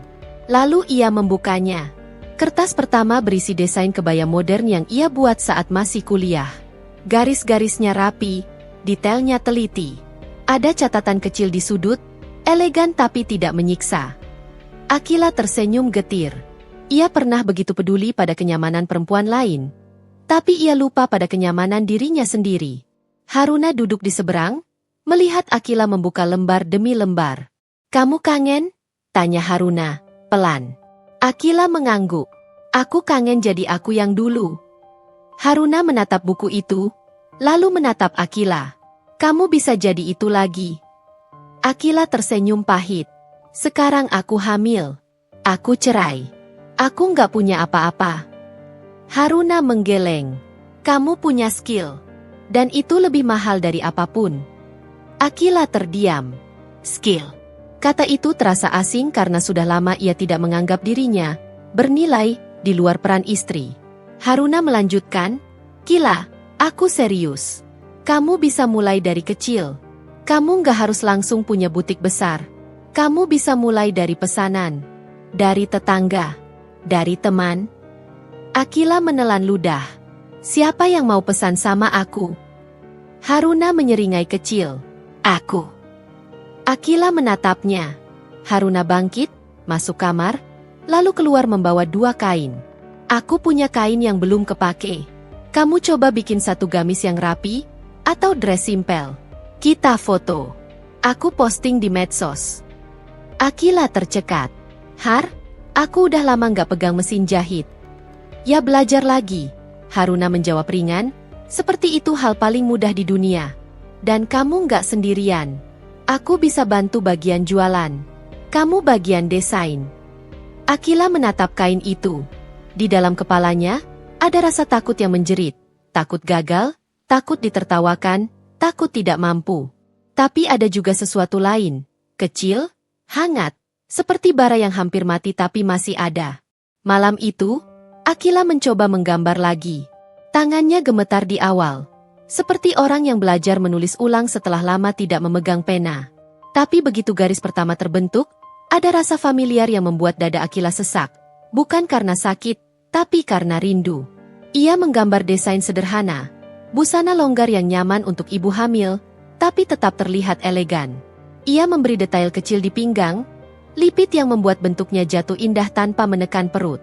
Haruna mendekat, menatap sketsa itu. Ini bagus banget. Akila menunduk, pipinya memanas. Biasa aja. Haruna menepuk meja. Enggak, ini bagus. Ini kamu. Akila menatap sketsa itu lama. Lalu ia mengelus perutnya pelan. Kalau aku bisa bikin baju yang bikin orang lain nyaman, Akila berbisik. Mungkin, aku juga bisa bikin hidupku nyaman lagi. Haruna tersenyum. Nah, itu baru Akila. Keesokan harinya, Haruna mengajak Akila ke toko mesin jahit bekas. Mereka tidak punya uang banyak, jadi Haruna pintar memilih yang masih bagus tapi harga miring. Mereka juga membeli benang dan jarum secukupnya. Akila menatap mesin itu saat dibawa pulang, jantungnya berdetak lebih cepat. Bukan karena takut, tapi karena antusias yang lama hilang. Saat pertama kali Akila menginjak pedal mesin jahit, suaranya terdengar kaku. Jarumnya sempat macet. Benangnya putus 2 kali. Akila hampir menyerah. Tuh kan, Akila menghela napas, menahan air mata. Aku udah nggak bisa. Haruna langsung menggeleng. Kamu bisa. Kamu cuma butuh waktu. Akila menatap Haruna. Lalu ia menarik napas, mencoba lagi. Pelan, rapi, mengulang. Dan sedikit demi sedikit, jahitan itu mulai lurus. Tidak sempurna, tapi nyata. Malam itu, busana pertama selesai. Sederhana, tapi elegan.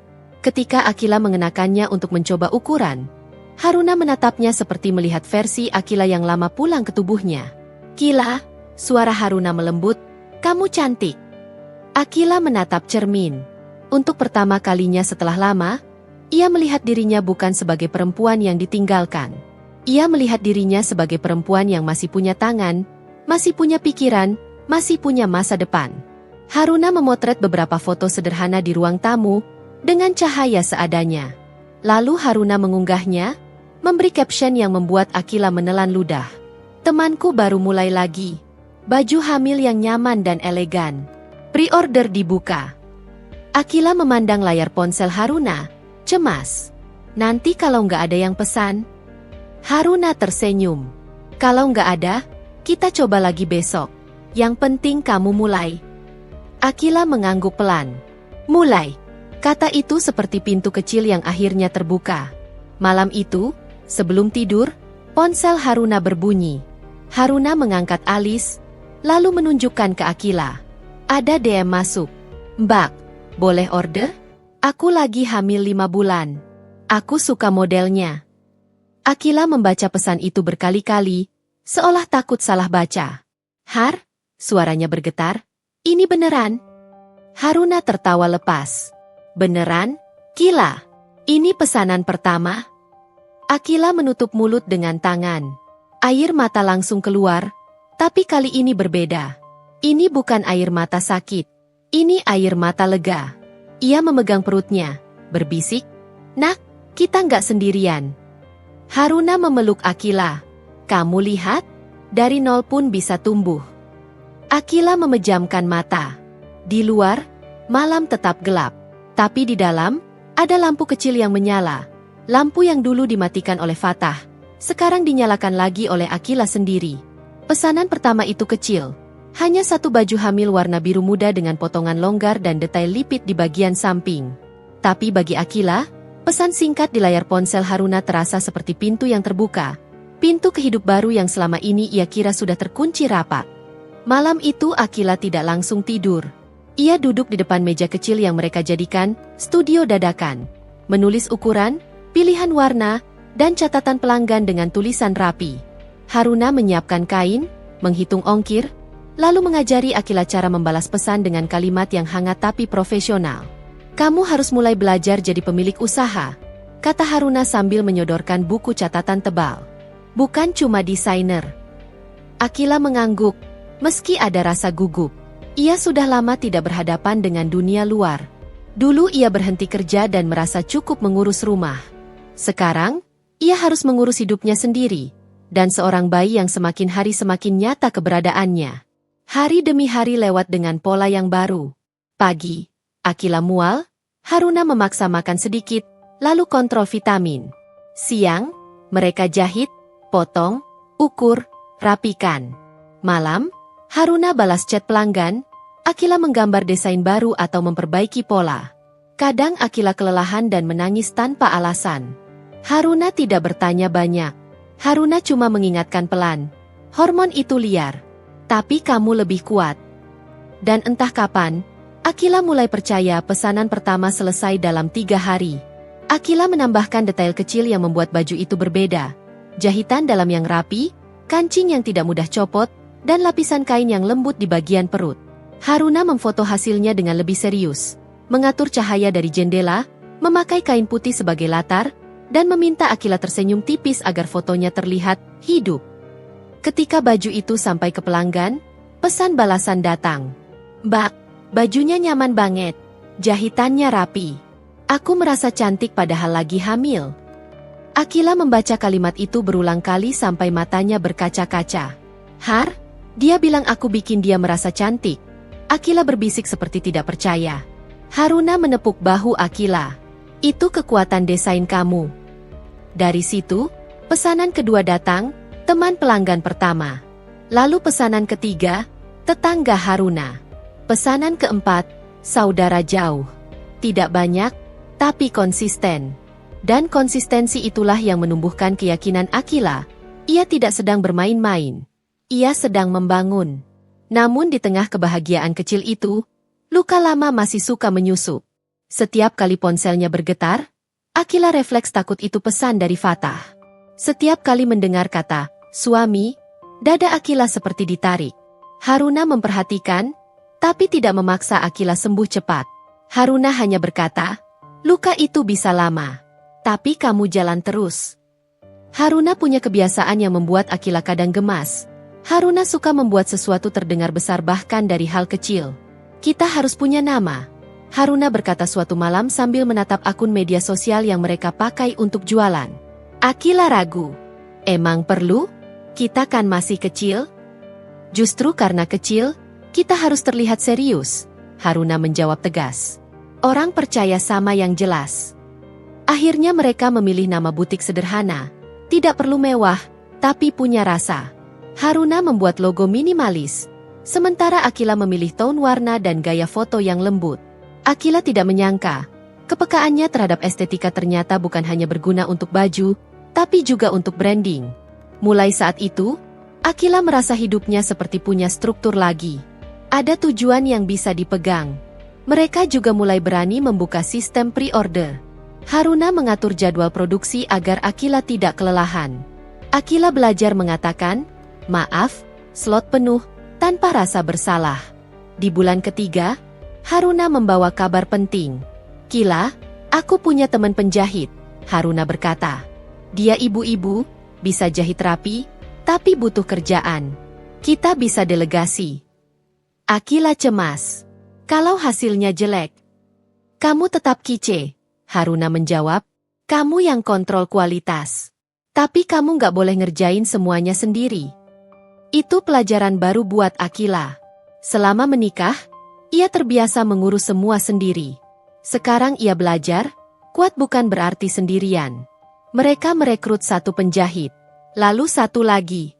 Perlahan, ruang tamu Haruna berubah jadi tempat produksi kecil. Ada kain tergantung, ada benang berserakan, Ada suara mesin jahit yang kadang seperti musik. Akila, yang dulu dipaksa berhenti bekerja, sekarang bekerja lagi, tapi dengan cara yang lebih bermakna. Ia bekerja untuk dirinya sendiri. Di bulan ketiga itu juga, perut Akila mulai terlihat jelas. Ia mulai merasakan tendangan kecil.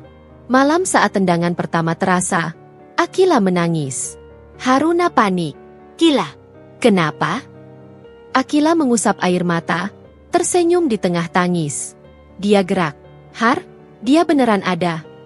Haruna terdiam sejenak, lalu tersenyum lembut. Iya, dan dia bakal lahir dari ibu yang kuat.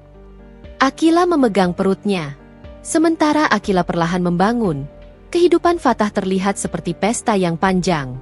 Dari kabar-kabar yang Akila dengar lewat kenalan, Fatah semakin sering terlihat dengan Rosi, makan di restoran mahal, membawa mobil yang lebih bagus, pamer barang baru.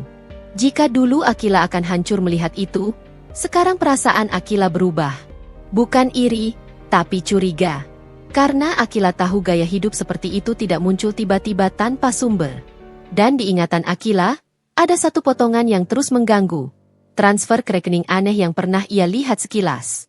Suatu hari, ketika Akila sedang merapikan dokumen pribadinya, ia menemukan amplop lama, kertas-kertas rumah tangga yang dulu ia simpan karena merasa istri harus rapi. Di antara lembaran itu, ada fotokopi slip transaksi yang pernah ia salin secara tidak sengaja. Waktu itu ia mengira hanya catatan biasa. Namanya samar, tapi angka-angkanya tidak kecil. Akila menatap slip itu lama, lalu memanggil Haruna. Har, kamu ingat aku pernah bilang soal transfer aneh? Akila menunjuk slip itu. Haruna mengerutkan kening. Ini gede banget, Kila. Akila menelan ludah. Ini bukan uang belanja. Haruna menatap Akila tajam. Kamu jangan simpan ini sendirian. Ini bisa bahaya. Akila menggenggam slip itu erat. Ia tiba-tiba teringat reaksi panik Fatah saat ia mempertanyakan uang. Teringat cara Fatah ingin bayi itu hilang. Terlihat jelas, Fatah seperti ingin tidak punya beban, tidak punya ikatan, tidak punya saksi. Dan Rosi, bukan sekadar selingkuhan. Rosi seperti partner. Haruna menepuk tangan Akila. Kita fokus bisnis dulu. Tapi bukti ini, simpan baik-baik. Kalau suatu saat dibutuhkan, kamu punya pegangan. Akila mengangguk, napasnya pendek. Di bulan keempat, Haruna mengusulkan hal yang membuat Akila hampir mundur. Kita ikut bazar kecil, kata Haruna. Akila terbelalak. Aku? Bazar? Aku hamil. Justru, Haruna menyeringai. Kamu desainer. Orang suka cerita. Kita punya cerita. Akila menelan ludah. Aku nggak mau orang tahu kisahku. Haruna menepuk bahu Akila. Kita nggak jual luka.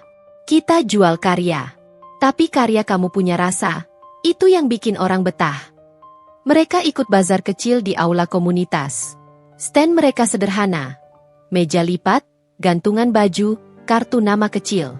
Akila duduk di kursi, sesekali melayani pelanggan dengan senyum sopan, sementara Haruna jadi MC yang ramah, menjelaskan bahan, ukuran, sistem pre-order. Akila melihat cara Haruna bicara seperti orang yang sudah terlatih. Haruna tidak malu menjual, karena Haruna tahu mereka sedang berjuang. Di bazar itu, ada satu momen yang membuat Akila hampir menangis. Seorang ibu muda mencoba baju rancangan Akila, lalu tersenyum dan berkata, aku jarang nemu baju yang bikin aku merasa rapi tapi tetap nyaman. Akila menahan napas. Kata-kata itu seperti pengakuan bahwa Akila masih punya nilai. Pesanan setelah bazar itu melonjak. Tidak meledak besar, tapi cukup membuat jadwal mereka penuh sampai 2 minggu. Di bulan kelima, mereka mulai memikirkan ruang sendiri. Rumah Haruna mulai sempit karena kain dan mesin jahit. Haruna mengusulkan menyewa kios kecil. Akila ketakutan. Kalau gagal? Akila bertanya. Haruna menatapnya. Kalau kamu takut gagal, kamu akan selamanya jadi orang yang hampir. Akila terdiam. Kata, hampir, itu terasa menyakitkan. Akila tidak mau hidupnya jadi hampir bahagia lagi. Mereka menyewa kios kecil di pinggir jalan yang cukup ramai. Murah, sederhana. Tapi itu bukan sekadar kios. Itu simbol. Akila berdiri di depan kios itu, kunci di tangan, perut besar, napas berat. Tangannya gemetar saat membuka gembok. Kita beneran punya tempat, Akila berbisik. Haruna tersenyum lebar. Selamat datang di butik pertama kamu. Akila masuk dan melihat ruangan kosong itu, dinding kusam, lantai dingin. Tapi di kepala Akila, ruangan itu sudah penuh. Penuh kain, penuh desain, penuh masa depan. Ia memegang perutnya. Nak, ibu mulai dari nol. Dan ia tersenyum kecil. Tapi ibu mulai. Di bulan ke-7, tubuh Akila mulai lebih mudah lelah. Ia sering bengkak di kaki, sulit tidur, dan cepat emosional. Haruna mengatur agar Akila lebih banyak duduk, lebih banyak istirahat. Penjahit tambahan direkrut. Haruna juga mengurus stok kain, pelanggan, dan keuangan. Akila fokus pada desain dan kualitas. Dan hasilnya terlihat, butik mereka mulai dikenal bukan hanya karena cantik, tapi karena nyaman dan rapi. Ada ciri Akila di setiap jahitan. Namun, ketika butik mulai naik, bayang-bayang masa lalu kembali muncul. Suatu sore, saat Akila baru pulang dari kios, ada pesan masuk dari nomor tak dikenal. Kamu jangan macam-macam, Akila. Jangan lupa siapa Fatah. Akila membeku. Haruna langsung mengambil ponsel itu. Ini ancaman. Akila mengangguk pelan. Jantungnya berdetak keras. Haruna menatap Akila. Kamu masih simpan bukti-bukti itu? Akila mengangguk. Folder, bukti, terasa seperti kotak Pandora yang mungkin harus dibuka suatu saat. Haruna menarik napas. Kila, aku takut Fatah bukan cuma selingkuh. Aku takut dia terlibat hal yang bikin dia nekat. Akila menatap dinding, merasa tengkuknya dingin. Ia teringat kembali sikap panik Fatah tentang kehamilan. Teringat cara Fatah ingin bebas. Dan tiba-tiba Akila paham, kebebasan yang Fatah maksud mungkin bukan kebebasan dari tanggung jawab sebagai ayah. Mungkin kebebasan dari konsekuensi. Mendekati bulan ke-9, Akila semakin jarang turun langsung ke kios. Ia lebih banyak mengawasi dari rumah, mengecek desain, mengecek quality control, dan mengatur jadwal produksi. Haruna jadi wajah depan butik. Tapi pelanggan masih sering bertanya, Mbak Akila mana? Seolah nama Akila sudah punya tempat di benak mereka, meski mereka belum mengenalnya langsung. Satu hari, Haruna pulang dengan mata berbinar. Kila, desain kamu yang kemarin, yang dress sederhana dengan detail lipit itu. Akila menatapnya cemas. Kenapa? Haruna tersenyum lebar. Ada influencer lokal yang beli. Dia posting. Dia bilang nyaman, elegan, dan cocok buat ibu hamil. Akila terpaku. Serius? Haruna mengangguk cepat. Serius? Komennya rame. Banyak yang nanya beli di mana. Akila menutup mulut dengan tangan. Dadanya penuh. Bukan hanya bahagia, tapi terharu. Seolah hidup sedang membayar kembali semua luka yang dulu ia telan. Pesanan membludak dalam 2 hari. Haruna sampai harus membuat pengumuman. Slot pre-order dibatasi. Akila duduk di sofa, perut besar, napas berat, dan untuk pertama kalinya ia tertawa lepas. Tawa yang tidak ia rasakan selama setahun terakhir. Namun kebahagiaan itu datang bersamaan dengan kabar lain. Kabar yang membuat Haruna masuk rumah dengan wajah tegang. Kila, Haruna berkata pelan, aku dengar, kantor Fatah lagi audit. Akila menatap Haruna. Audit? Haruna mengangguk. Katanya ada laporan keuangan yang aneh. Ada proyek yang nilainya nggak masuk akal. Akila merasa darahnya dingin. Ia teringat slip transaksi yang ia simpan. Angka besar. Nama samar. Transfer yang bukan untuk rumah tangga.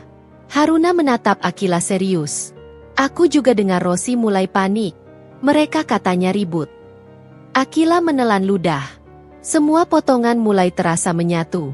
Di malam itu, Akila membuka folder bukti. Ia melihat foto Fatah dan Rosi, chat Rosi, pesan ancaman, dan slip transaksi. Ia memegang perutnya, napasnya goyah. Aku nggak pengen balas dendam, Akila berbisik. Aku cuma pengen hidup tenang. Haruna duduk di sampingnya. Kadang hidup tenang itu harus diperjuangkan. Kila, kalau mereka nekat, Kamu harus siap. Akila memejamkan mata. Bayi di perutnya bergerak pelan, seperti mengingatkan, ada kehidupan yang harus ia jaga. Di luar, hujan turun pelan, membasahi jalanan. Di dalam, Akila merasakan sesuatu yang sudah lama hilang, kontrol atas hidupnya sendiri. Butik sudah berdiri, namanya mulai dikenal, dan Akila bukan lagi perempuan yang meminta izin untuk bernapas.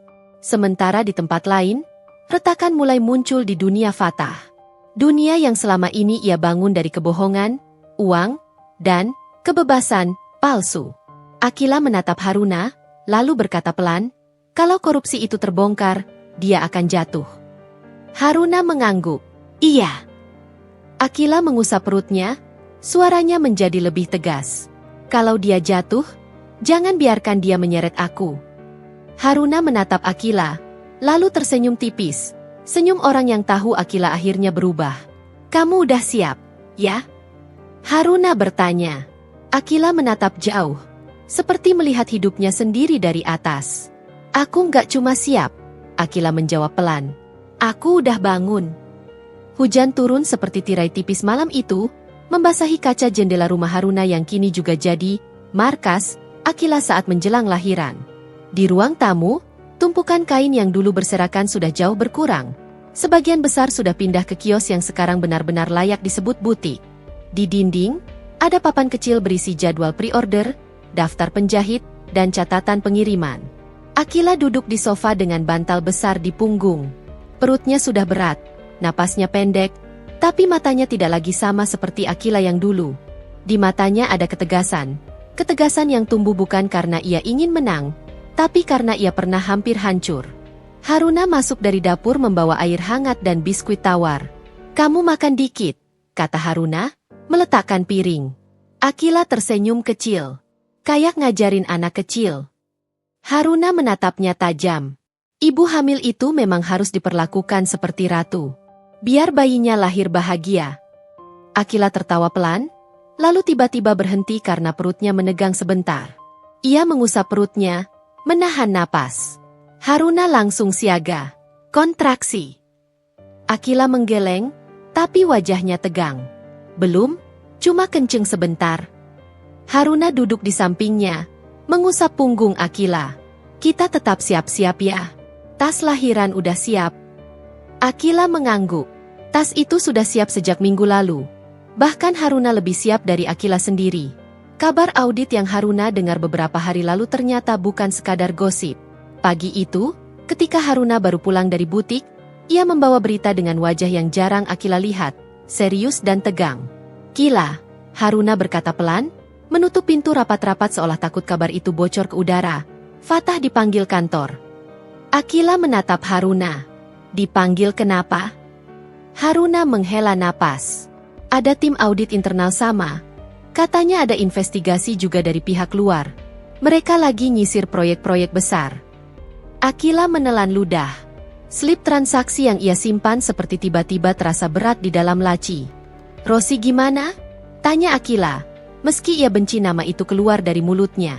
Haruna mengangkat bahu. Katanya Rosi panik. Orang kantor udah mulai bisik-bisik. Ada yang bilang Rosi ikut bantu nyamarkan transaksi. Akila memejamkan mata.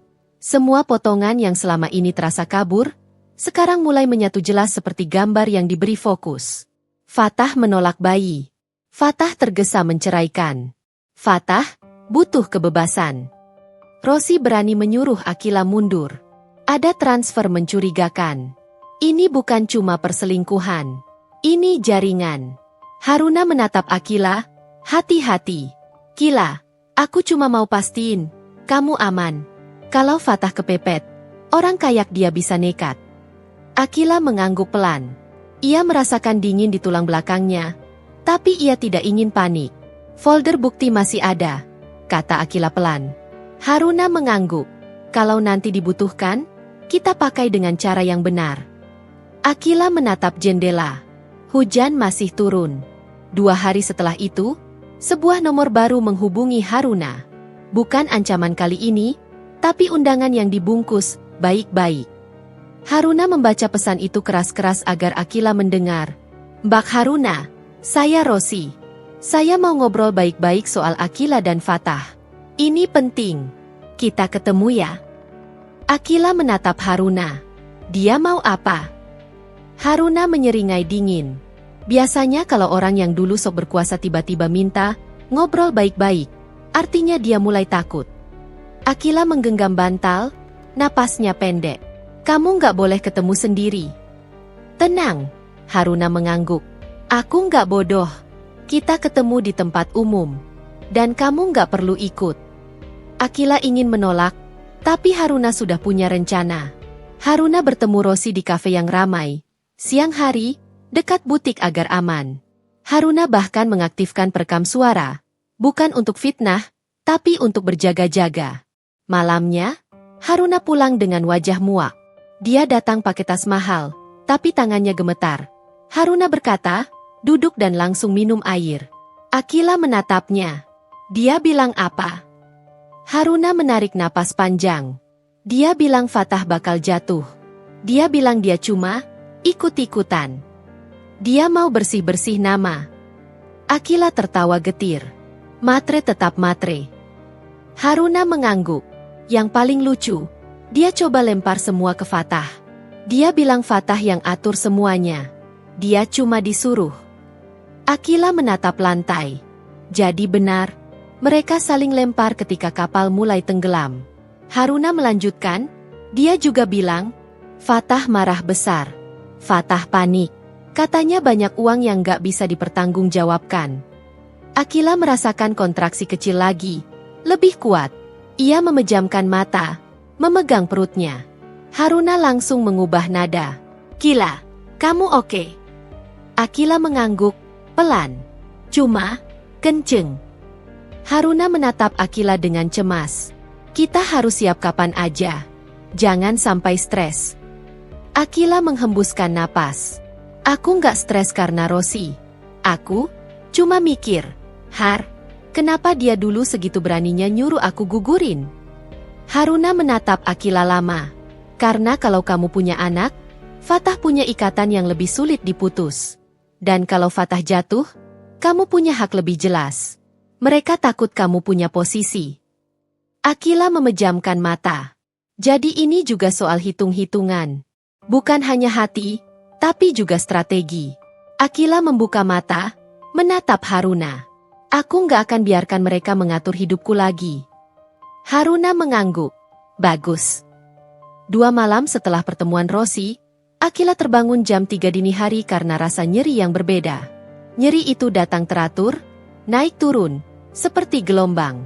Kali ini bukan kenceng sebentar. Akila menggigit bibir, memegang perutnya kuat. Haruna langsung bangun, seperti prajurit yang tidur dengan alarm di kepala. Kila, kontraksi. Haruna menyalakan lampu. Akila mengangguk, napasnya tercekat. Kayaknya, iya. Haruna bergerak cepat. Tas lahiran diangkat. Dokumen disiapkan. Haruna menuntun Akila jalan pelan ke mobil. Di perjalanan menuju rumah sakit, Akila menatap langit yang masih gelap. Air mata menetes. Bukan karena takut, tapi karena perasaan campur aduk. Ia sampai di sini, setelah semua yang terjadi. Di ruang bersalin, Haruna menggenggam tangan Akila seperti tak mau lepas. Kamu bisa, Kila. Haruna berbisik. Tarik napas. Kamu lebih kuat dari semua omongan mereka. Akila mengangguk, lalu rasa sakit datang seperti ombak besar. Ia menjerit pelan, berkeringat, tapi terus bertahan.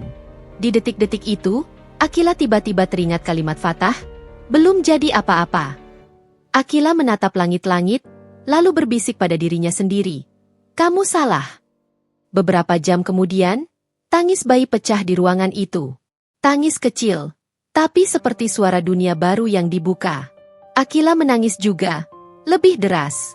Ia memandang wajah kecil itu, merah, mungil, hidup. Assalamualaikum. Akila berbisik, suaranya pecah. Anakku. Haruna menutup mulutnya, menangis pelan. Ya Allah, Kila, kamu berhasil. Akila memeluk bayi itu di dadanya, merasa hangat yang selama ini hilang. Dan untuk pertama kalinya setelah lama, ia merasa benar-benar menang. Bukan menang atas orang lain, tapi menang atas rasa takutnya sendiri. Sementara Akila melahirkan, di sisi lain kota, Fatah sedang berlari dari kenyataan yang akhirnya mengejarnya. Investigasi berkembang cepat. Ada proyek-proyek yang biayanya membengkak. Ada tanda tangan yang tidak sinkron. Ada rekening, perantara, yang terbongkar. Ada aliran uang yang ditelusuri. Dan nama Fatah muncul di titik-titik penting. Kantor memanggilnya lagi. Kali ini bukan sekadar rapat. Ada wajah-wajah asing di ruangan itu, orang-orang yang tidak datang untuk mendengar alasan. Fatah yang biasanya yakin dengan kata-katanya, tiba-tiba kehabisan narasi. Rosi, yang dulu lengket di lengan Fatah, mendadak menjauh. Bahkan kabarnya Rosi mulai bersiap, buka kartu, agar selamat. Fatah pulang malam itu bukan sebagai manajer gagah. Ia pulang sebagai pria yang mulai runtuh. Dan di titik runtuh itulah, ia teringat pada satu orang yang dulu paling mudah ia tekan, Akila.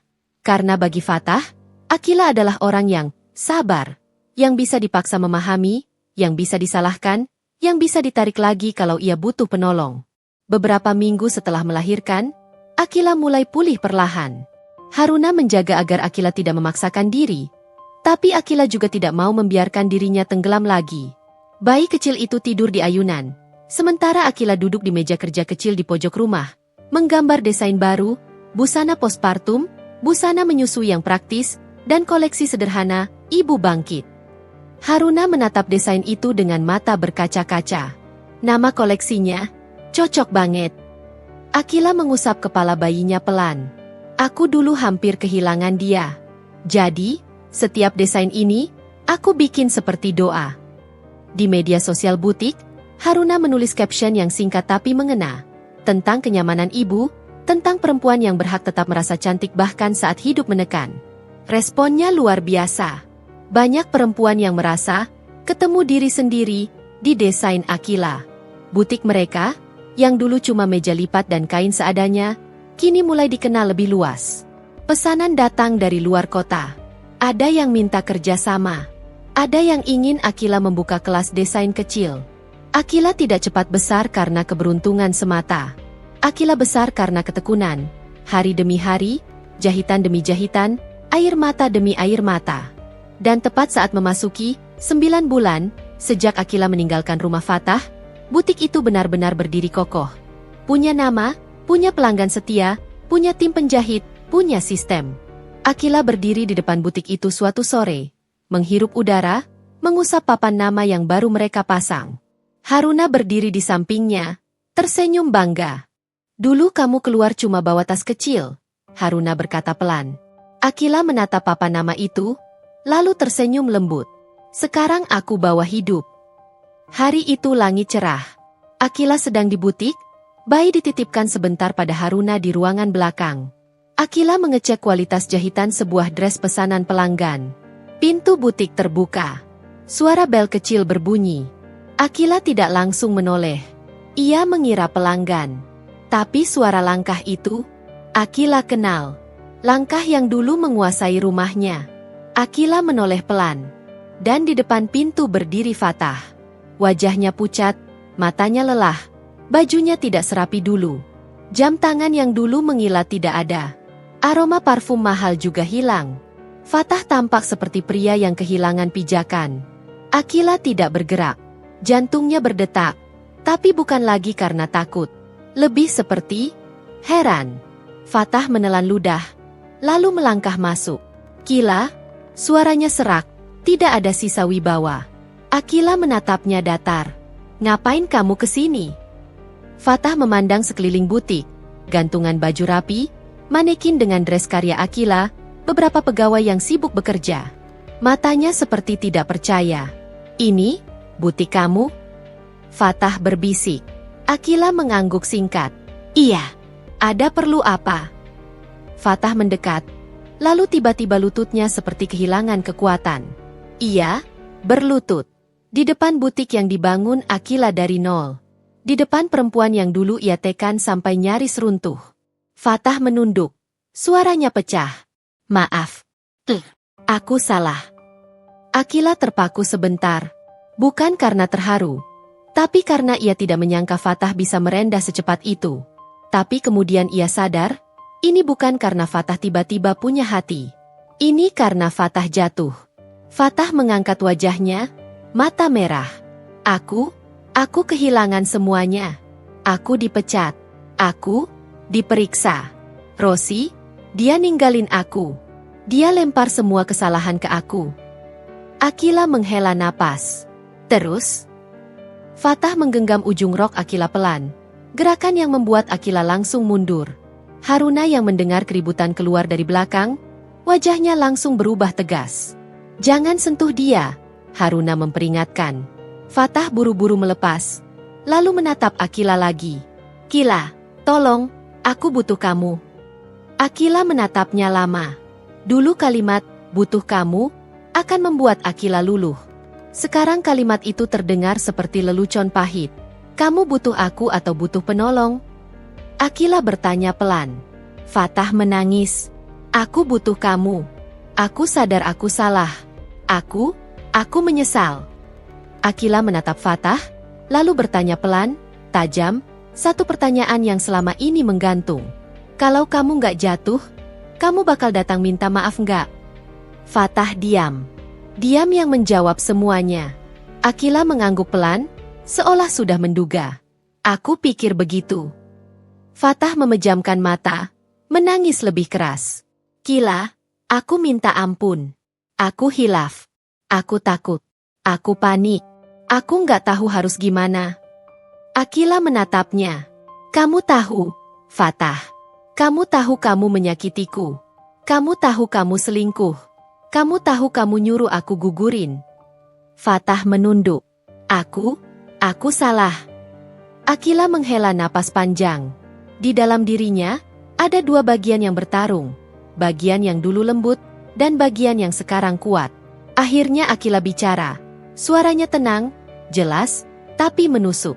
Ampun itu bukan tiket buat balik ngulang hidup. Ampun itu, penutup dari satu bab. Fatah mengangkat kepala. Jadi, kamu nggak mau balikan? Akila menggeleng pelan. Enggak. Fatah tampak seperti akan pingsan. Kila, demi anak. Akila menatap Fatah tajam. Jangan bawa anak. Kamu dulu mau anak itu hilang. Fatah terdiam, seperti tertusuk. Haruna melangkah maju, menatap Fatah dingin. Kamu datang ke sini bukan karena cinta. Kamu datang karena kamu jatuh dan butuh sandaran. Fatah menatap Haruna, lalu kembali ke Akila. Aku cuma minta satu kesempatan. Akila menunduk sebentar, menahan getar emosinya. Lalu ia menatap Fatah lagi, dan berkata pelan, kesempatan itu dulu ada di rumah. Setiap kali kamu pulang dan aku masih masakin sup. Setiap kali aku tungguin kamu. Setiap kali aku percaya. Akila berhenti, menelan napas. Kamu buang semua itu. Fatah menangis, wajahnya hancur. Aku nggak pantes. Akila mengangguk. Iya. Kalimat itu sederhana, tapi seperti pintu yang ditutup rapat. Fatah masih berlutut, tak bergerak. Akila tidak menyuruhnya berdiri. Akila juga tidak mengusir dengan marah. Akila hanya, selesai. Haruna kembali ke belakang, lalu keluar membawa bayi yang terbungkus selimut. Bayi itu terbangun sebentar, menguap kecil. Fatah menatap bayi itu dan tubuhnya gemetar. Itu, anakku. Akila memegang bayi itu pelan, melindungi. Ini anakku, jawab Akila tegas. Anak yang kamu tolak. Fatah mengangkat tangan, seperti ingin menyentuh. Tapi Haruna langsung menahan dengan tatapan tajam. Akila melanjutkan, suaranya lebih pelan tapi pasti. Kalau kamu mau menebus, tebuslah dengan cara yang benar. Lewat tanggung jawab, bukan lewat drama. Fatah menelan ludah. Aku akan tanggung jawab. Akila mengangguk kecil. Bagus, tapi aku tidak akan jadi rumahmu lagi. Fatah menutup wajahnya, menangis dalam diam. Untuk pertama kalinya, ia merasakan apa yang Akila rasakan dulu. Ditinggalkan, sendirian, kehilangan kendali.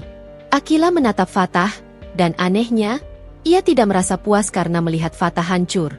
Yang ia rasakan justru ringan. Seperti beban yang selama ini ia pikul akhirnya lepas. Karena ia sadar, kemenangan terbesar bukan melihat musuh jatuh. Kemenangan terbesar adalah ketika hidupmu tidak lagi ditentukan oleh musuh itu. Beberapa minggu setelah Fatah datang, kabar soal korupsi itu semakin jelas di luar sana. Banyak orang membicarakan, dan nama Fatah disebut-sebut sebagai salah satu yang terlibat. Rosi, yang mencoba mencuci tangan, juga terseret, karena bukti tidak bisa dibohongi selamanya. Akila tidak ikut bersorak. Ia hanya memastikan satu hal, dirinya aman, usahanya berjalan, anaknya tumbuh sehat. Suatu sore, Akila duduk di butik setelah jam tutup. Haruna menghitung pemasukan, penjahit pulang satu persatu. Bayi Akila tidur nyenyak di gendongan. Haruna menatap Akila dan tersenyum. "Kila, kamu sadar nggak? Dulu kamu hampir percaya kamu nggak punya apa-apa tanpa dia." Akila menatap bayinya, lalu menatap sekeliling butik. "Iya." Haruna tertawa kecil. "Sekarang lihat, kamu punya semuanya yang kamu bangun sendiri." Akila mengusap kepala bayinya pelan. "Aku bukan menang karena dia jatuh," Akila berbisik. "Aku menang karena aku bangkit." Haruna mengangguk, mata berkaca-kaca. Akila menatap papan nama butik itu sekali lagi. Ia teringat malam-malam menangis dalam diam. Ia teringat kertas klinik yang pernah membuatnya merasa seperti tidak punya pilihan. Ia teringat ancaman-ancaman. Dan sekarang ia berdiri di tempat yang ia bangun dari nol. Dengan tangan sendiri, dengan keberanian yang dulu tidak ia tahu ia punya. Akila menarik napas panjang, lalu tersenyum kecil, seperti berbicara pada dirinya yang dulu. "Aku tidak lagi disuruh. Aku memilih." Di luar, lampu jalan menyala satu persatu. Dunia tetap berjalan. Dan Akila, akhirnya benar-benar pulang ke dirinya sendiri. Selesai.